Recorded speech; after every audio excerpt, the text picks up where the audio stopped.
for instance, a good example I think of moderation is knowing how to ask for advice, knowing how to ask for an outside perspective, like asking a friend how they think you're doing, but then knowing how to tune out some people. Meaning if you have you might have a parent who says, that's a terrible idea, you should quit right now, it's not worth it, you should just get a job, stop with this whole video editing, what do you think you are? Like it's unrealistic, it's far-fetched, you're not going to do well. Some people go, you're right, Ma, it's not going to work. And then some people say, okay, well, why does the person feel that way? Maybe ask the parent, why don't you think I'll do well?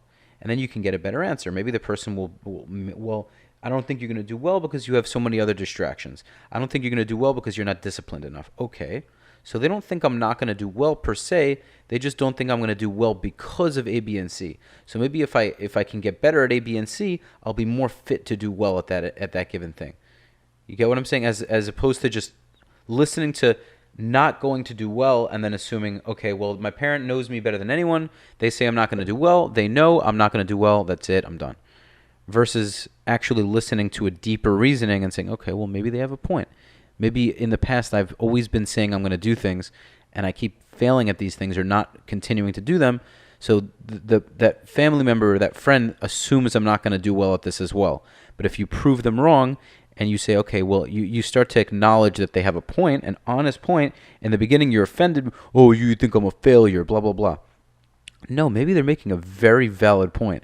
Maybe you constantly talk about the shit you're going to do and you constantly quit at any given thing you do. People are naturally going to assume that you're going to do the same thing now. But if you start to, today, at this hour, stop with the stupidity or the procrastination, or you talk something up to the degree where you think you're going to do it and you psych yourself up, but then you realize, hey, I'm not cut out for that. And you kind of you quit the whole thing altogether. So that's where I also believe that it's sometimes good to not talk so much about something you're planning and then just quietly do it on the sidelines. So when it does become a thing, everyone's like, holy shit, when did they do that? You know?